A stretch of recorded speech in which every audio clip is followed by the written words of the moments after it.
Okay, let me set the scene. It's round two, Mid-American Open 2024. I'm 0-1, lost my first game. I'm up against a player 100 points higher rated than me. Um, Game starts pretty standard Caro-Kann.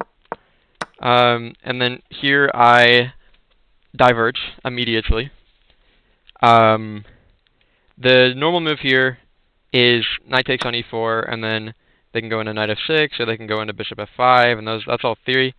And here, I was in a very strange mood when I started playing the game, and I decided to go for this little gambit line I play, which is bishop c4. And it's pretty rare, and part of the reason behind that is that it's just kind of bad. And I play this against higher rated players a lot, and often I just lose. And I need to stop playing it. But I decided to play this game for some reason, and it worked out. Hence the title. So he goes knight f6, reasonable move protecting his pawn. I go f3. He accepts this little gambit line, and then immediately he takes a misstep. Knight to, or rather, bishop to g4.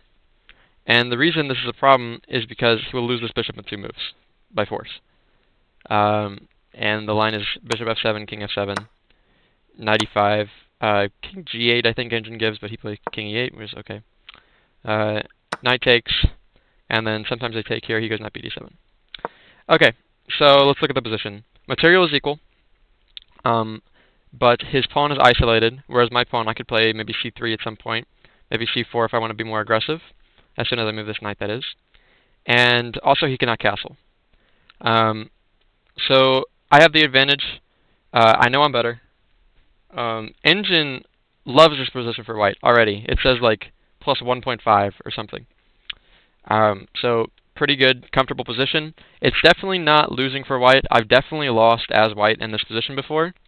But in a classical game as black, this position is miserable to play. And take my word for it. So I castle. Better here is knight f2 slightly, but and try to keep material because I'm on the attack. But okay. He trades off the knights, and then goes knight f6. Here I play a visually somewhat strange move. Queen g3 is also fine here, just moving the queen away. But I remember this position from one of my past online games, and I remember that the engine gave queen d1. So I play queen d1 pretty immediately. And it turns out that the engine likes it here too. So, go memory. And then he plays this weird move, king d7. I have also seen this idea playing this opening. They give up on castling in any way on the king side. He wants to, maybe go rook c8, king c7, king b8, and like manually castle on the queen side. So here I probably take my longest think of the game. I think forever, probably like 20 minutes. I was up on the clock because obviously my opening caught him a little off guard, so I had time to kill. And this seemed like a critical moment. So here I'm looking at the position. My two minor pieces are both pretty good. My bishop has the ability to jump up to f4 at any given moment and control these two squares for the king, which is very good. And then his bishop is absolute garbage right now. And then both of our knights are probably equally as good. So my thought was, if I can go and trade off these knights somehow, trade this knight for this knight, then this bishop will be much better by comparison to this bishop.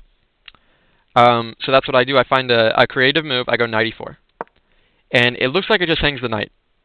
But the idea is that I have queen g4 after the fact.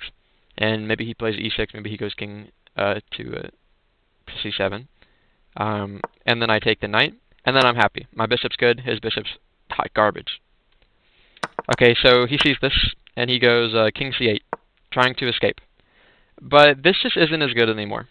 And the engine is starting to love this position for white more and more.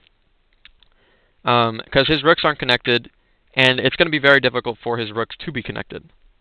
And also now, I can maneuver my knight for it to be much better. The main problem for white in this position, when I'm trying to attack, is that I don't have too much control over the light squares. If I ever do something like, say this knight's gone, if I ever do something like queen g4, he always has queen d7.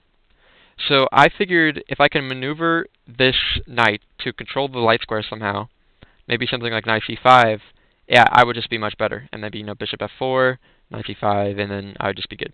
But the problem with knight c5 I saw is that he can play e6. And then, okay, well, not right now. Okay, knight c5.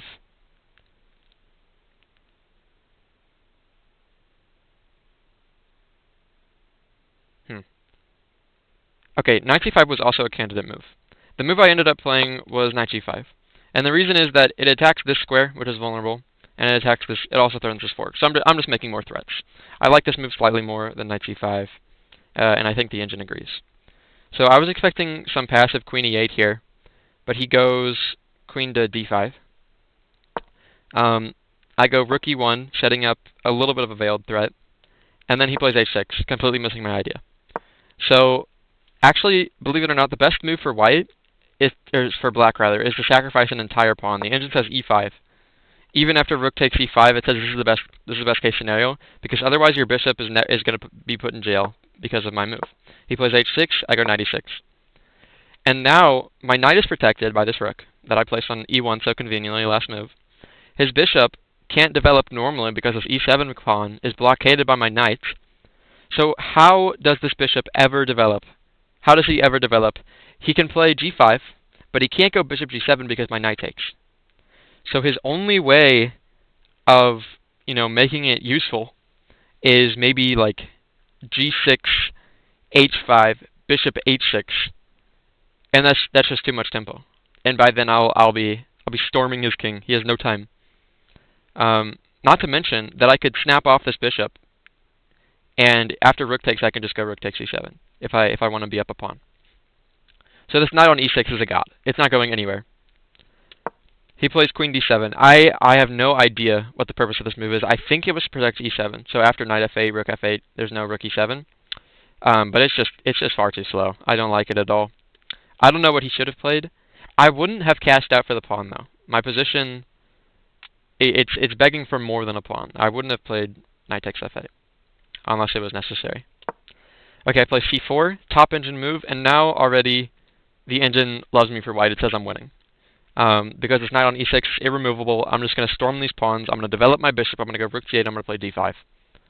Or rook d1, and then I'm going to play d5. And then he's just going to lose the game. And we'll walk through the game here. He goes b6, which is reasonable. He wants to go king b7. He wishes he could play rook d8, but he can't because my knight's controlling that square, so he has to maybe place for some rook c8. I go queen f3. This is a little bit of a prophylactic move.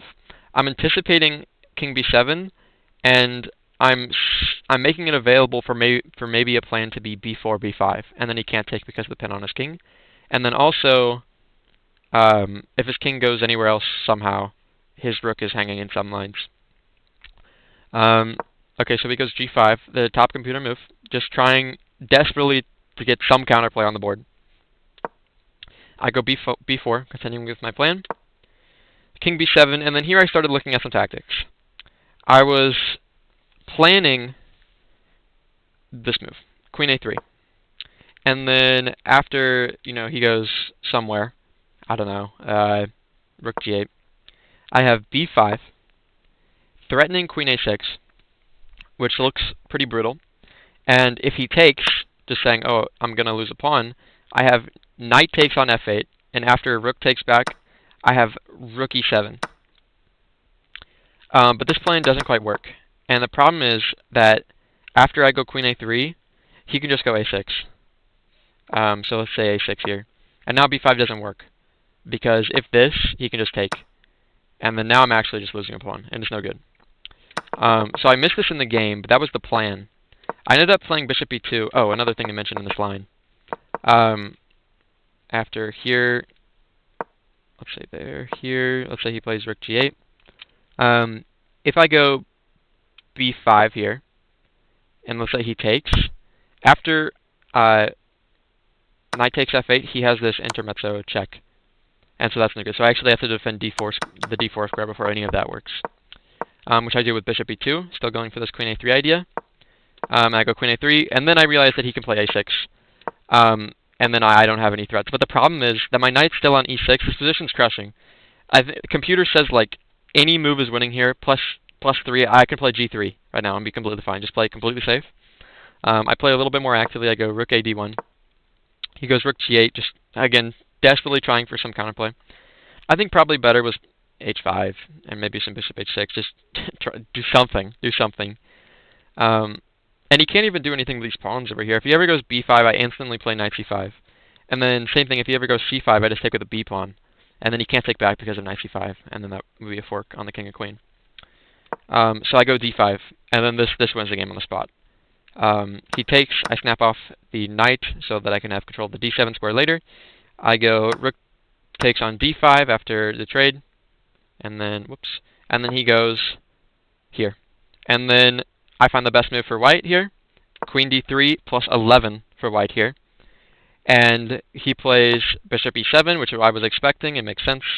Maybe preventing some just Rook D7 stuff. Maybe preventing some Rook or Knight to D8 stuff. Oh, something to mention, by the way. In this position, Knight to D8 looks interesting. But the problem I saw is that after this, winning the exchange, I thought he had Bishop C5. And then that forces a check. I have to do something. I'll take the bishop, and then he takes my rook. And this is... It's probably still winning, actually. Yeah, it's still winning, plus 2.5. Okay, but I was hesitant to go into this line for this reason.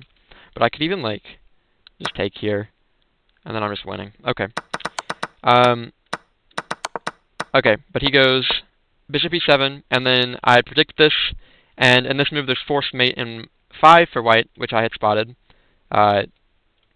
I guess if chess people are watching this, pause the video to find. Okay, the move is Rook D7. If King B8, then just Queen G3 wins the game. I'll play it out. Here, Queen G3. He can block with bishop, doesn't matter, I'll take, and then here, and then this will be mate. But the more challenging move is after Rook D7 to go King C8. And then the forced mate is Rook C7, King B8 forced, and then Rook B7 check. If King C8, just Queen D7 mate. So I'm sacrificing an entire rook. My opponent is 5 points of material up, and now I have Queen D7, Rook B8 forced, Queen C7, and this is what happened in the game. And he was distraught after Rook B7, head in hands. He plays until mate. I checkmate, write it down, we sign, and then I have beaten an opponent 100 points higher than me with a gambit. Lovely game.